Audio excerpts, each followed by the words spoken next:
ಕಲ್ಯಾಣಿ. ಹೇ, ಏನಾಯ್ತು?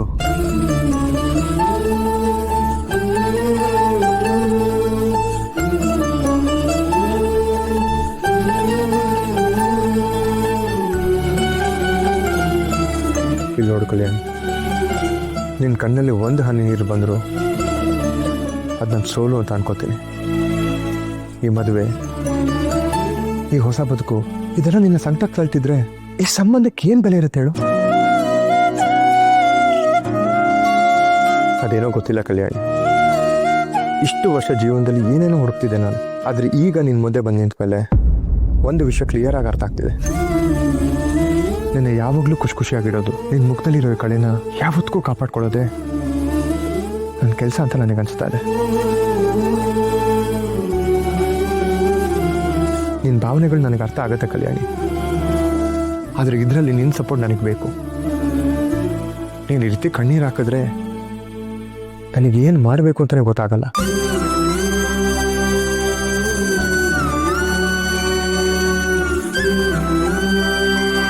ನಿನ್ನ ಭಾವನೆಗಳಿಗೆ ನಾನು ಯಾವತ್ತೂ ಬೆಲೆ ಹಾಕಲ್ಲ ಕಲ್ಯಾಣಿ. ನಾನು ಮಾತು ಕೊಡ್ತೀನಿ.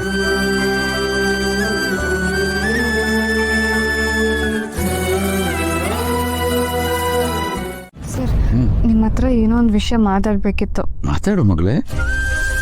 ನನ್ನ ವಯಸ್ಸಲ್ಲಿ ತುಂಬ ಚಿಕ್ಕವಳು, ಆದರೆ ಒಂದೇ ಒಂದು ವಿಷಯ ಕೇಳ್ತೀನಿ. ನಿಮ್ಮ ಅಂಗಡಿಲಿ ಆಭರಣ ಕೊಂಡ್ಕೊಳ್ಳೋವಾಗ ಒಂದು ಸರದಲ್ಲಿ ಕೊಂಡು ಇಲ್ಲದೆ ಹೋದರೆ ಅದನ್ನು ಜನ ಒಪ್ಕೊಳ್ಳಲ್ಲ ಅಲ್ವಾ ಸರ್? ಖಂಡಿತ ಒಪ್ಪೋದಿಲ್ಲ. ಈಗ ಯಾಕೆ ಈ ಮಾತು? ಇದು ಮದುವೆ ಮನೆ, ಬೀಗರು ಬಂದಿದ್ದೀರಾ. ನಿಮ್ಮನೆ ಕೊಂಡು ಮನೆ ಆಚೆ ನಿಂತಿದೆ ಅಂದರೆ ಅದನ್ನು ಜನ ಒಪ್ಕೊಳ್ತಾರ? ಈ ಸಂಭ್ರಮಕ್ಕೆ ಒಂದು ಅರ್ಥ ಬರುತ್ತಾ? ನೀನು ಕೃಷ್ಣನ ಬಗ್ಗೆ ಮಾತಾಡ್ತಾ ಇದೀಯಾ? ನಾನು ಕೇಳಿದ್ರಲ್ಲಿ ಏನಾದರೂ ತಪ್ಪಿದ್ರೆ ಕ್ಷಮಿಸಿ ಸರ್. ಅವರೊಬ್ಬರ ಬಗ್ಗೆ ಮಾತಾಡ್ತಾ ಇಲ್ಲ, ಅವರಿಂದ ಪರಿಪೂರ್ಣ ಆಗೋ ಈ ಮದುವೆ ಮನೆ ಬಗ್ಗೆ ಮಾತಾಡ್ತಿದ್ದೇನೆ. ಇಷ್ಟು ದಿನ ಒಂದು ಲೆಕ್ಕ, ಇನ್ನು ಮುಂದೆ ಒಂದು ಲೆಕ್ಕ. ನಿಮ್ಮ ಮನೆಯವರೆಲ್ಲ ಈಗ ನಮ್ಮ ಮನೆಗೆ ತುಂಬ ಮುಖ್ಯ ಆಗ್ತಾರೆ ಸರ್. ಈ ಸಂಬಂಧಕ್ಕೆ ನೀರಾಕಿ ಬೆಳೆಸ್ಬೇಕೇ ಹೊರತು ಬಿಸಿಲಲ್ಲಿ ಬಿಟ್ಟು ಒಣಗಿಸೋದು ಸರಿಯಲ್ಲ ಸರ್. ನೀನು ಚಿಕ್ಕವಳು, ಆದರೆ ನಿನ್ನ ಆಲೋಚನೆಗಳೆಲ್ಲ ತುಂಬ ದೊಡ್ಡದು. ಈ ವಯಸ್ಸಲ್ಲಿ ಬದುಕನ್ನು ಚೆನ್ನಾಗಿ ಅರ್ಥ ಮಾಡ್ಕೊಂಡಿದ್ಯಾ ನೀನು. ಕೆಟ್ಟದನ್ನೆಲ್ಲ ಕಡೆಗಣಿಸಿ ಪ್ರತಿಯೊಂದರಲ್ಲೂ ಒಳ್ಳೆದನ್ನು ಹುಡುಕ್ತಾ ಇದೆಯಾ. ನೀನು ನೋಡಿದ್ರೆ ನನಗೆ ಹೆಮ್ಮೆ ಆಗುತ್ತೆ, ಆದರೆ ನನಗೆ ಆಶ್ಚರ್ಯನೂ ಆಗುತ್ತೆ. ಹೀಗೂ ಯೋಚನೆ ಮಾಡೋಕ್ಕೆ ಸಾಧ್ಯನಾ ಅಂತ. ನಾನು ತುಂಬ ಶಿಸ್ತಿನ ಮನುಷ್ಯ. ತಪ್ಪನ್ನು ಖಂಡಿಸ್ತೀನಿ, ತಪ್ಪು ಮಾಡಿದವ್ರನ್ನ ತಿದ್ದೋ ಪ್ರಯತ್ನ ಮಾಡ್ತೀನಿ. ಅವ್ರು ತಿದ್ಕೊಂಡಿಲ್ಲ ಅಂದಾಗ ನನಗೆ ಕೋಪ ಬರುತ್ತೆ. ನಂದು ಹಠ, ನಿಂದು ಛಲ. ಛಲದ ಮುಂದೆ ಹಠ ಸೋಲ್ಬೇಕು, ಅದೇ ಧರ್ಮ. ನಿನಗೇನು ಅನ್ಸುತ್ತೋ ಅದನ್ನ ನೀನು ಮಾಡು. ಗೊತ್ತಲ್ಲ, ನಮಗ್ ಜ್ಯೂಸ್ ಬರ್ಲಿಲ್ಲ ಅಂದ್ರೆ ಆವಾಜ್ ಬಿಡ್ತಾರದೆ. ಹೆಂಗೆ ಆವಾಜ್ ಹಾಕಿದ್ದು? ಗಡ ಗಡ. ಅಯ್ಯೋ, ನಿಮ್ ಜ್ಯೂಸ್ ಕೊಟ್ಟಿಲ್ಲ ಅಂದ್ರೆ ನಮಗೂ ಸೇರಲ್ಲಪ್ಪ. ಆವಾಗ್ಲೇ ಗಟ ಗಟ ಅಂತ ಎತ್ಬಿಟ್ರಿ. ಆಗ ನಿಮ್ಗೆ ಕೊಟ್ಟಿಲ್ಲ ಅಂತ ನಮ್ಗೆ ಗೊತ್ತಿರ್ಲಿಲ್ವಲ್ಲಪ್ಪ.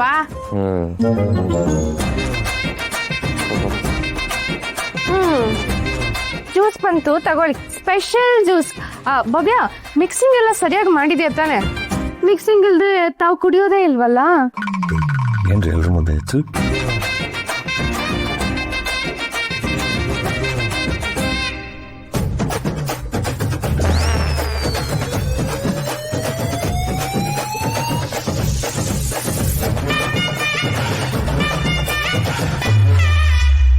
ಶಿವ,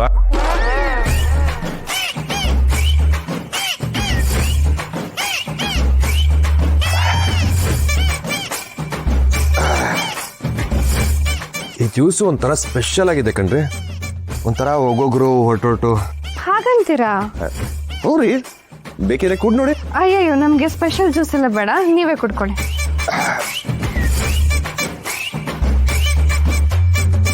ಇದ್ರ ಜೊತೆ ಸ್ವಲ್ಪ ಉಪ್ಪಿನಕಾಯಿ ಇದ್ದಿದ್ರೆ ಶಿವ ಕಂಡಿರೋರು.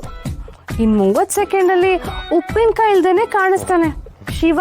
ಹೌದೌದು. ಇದ್ರ ಇಂಗ್ರೀಡಿಯೆಂಟ್ಸ್ ಏನು? ಕಲ್ಲಂಗಡಿ, ಸಕ್ಕರೆ, ಒಂದ್ ಸ್ವಲ್ಪ ಚಾಟ್ ಮಸಾಲ, ಆಮೇಲೆ ನೀರು. ಅಷ್ಟಕ್ಕೆ ಈ ಟೇಸ್ಟ್ ಬಂತಾ? ಇನ್ನೂ ಒಂದು ಸ್ಪೆಷಲ್ ಇಂಗ್ರೀಡಿಯೆಂಟ್ ಇದೆ, ಅದನ್ನ ನಾವು ಗಂಡಿನ ಕಡೆಯವ್ರಿಗೆ ಮಾತ್ರ ಹಾಕೋದು. ಏನದು? ಇಲಿ ಪಾಷಾಣ. ಇನ್ನು 30 ಸೆಕೆಂಡಲ್ಲಿ ಪಕ್ಕಾ ಶಿವ. ಆಂಟಿ ಹಾಸ್ಪಿಟ್ಲಿಗೆ ಕರ್ಕೊಂಡು ಹೋಗ್ರಿ. ಸಿಕ್ಕಾಬಿಟ್ಟ ಪ್ಲೀಸ್ ಹಾಸ್ಪಿಟ್ಲಿಗೆ ಕರ್ಕೊಂಡು ಹೋಗ್ರಿ. ಹೊಟ್ಟೆ ನೋವ್ತಿದೆ, ಯಾರಾದ್ರೂ ಕಾಪಾಡ್ರಿ. ಹೆಣ್ಣಿನ ಕಡೆಯವ್ರ ಮೇಲೆ ಭಯ ಭಕ್ತಿ ಅಂದ್ರೆ ಹೀಗೆ ಇರ್ಬೇಕು, ಗೊತ್ತಾಯ್ತಾ ಮಿಸ್ಟರ್ ಕೃಷ್ಣ ಅವರೇ? ಅಯ್ಯೋ ಇನ್ ಮುಖ ಮುಚ್ಚ, ಕುಡಿಯೋ ಜ್ಯೂಸ್ಗೆ ಇಲಿ ಪಾಷನ್ ಹಾಕ್ಬಿಟ್ಟು ಭಯ ಭಕ್ತಿ ಇಲ್ದೆ ಈ ತರ ಆಡ್ಕೊಳ್ಳೋದು. ಹೊಟ್ಟೆ ನಿಜವಾಗ್ಲೂ ನೋವ್ತಿದೆ, ಕಾಪಾಡ್ರಿ. ಆಂಟಿ ಯಾರಾದ್ರೂ ಹೆಲ್ಪ್ ಮಾಡಿ ಆಂಟಿ, ಹಾಸ್ಪಿಟ್ಲಿಗೆ ಕರ್ಕೊಂಡೋಗಿ. ಅಪ್ಪ ಏನಾಯ್ತಪ್ಪ? ಬಾ ಬೈಲ್ ಬಾಪ, ಕುತ್ಕೋ ಪಾಪ ಕುತ್ಕೋ. ಅಯ್ಯೋ ಏನಾಯ್ತು? ಏನಾಗ್ತಿದೆ? ಹೊಟ್ಟೆ ನೋವಾ? ಆಸ್ಪತ್ರೆಗೆ ಕರ್ಕೊಂಡು ಹೋಗ್ಬೇಕಪ್ಪ? ಅಯ್ಯೋ ನಿಜವಾಗ್ಲೂ ಹೊಟ್ಟೆ ನೋವ್ತಿದ್ಯಾ? ನಾವ್ ಏನು ಹಾಕೇ ಇಲ್ಲ.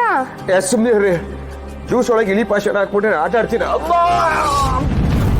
ಅಯ್ಯೋ ನಿಜವಾಗ್ಲೂ ಹೇಳ್ತಾ ಇದೀನಿ, ನಾವೇನು ಹಾಕಿಲ್ಲ, ಸುಮ್ನೆ ತಮಾಷೆ ಮಾಡ್ದೆ ಅಷ್ಟೇ. ಇಲಿ ಪಾಷನ್ ಹಾಕ್ಬಿಟ್ಟು ತಮಾಷೆ ನೋಡ್ತಿದ್ದೆ.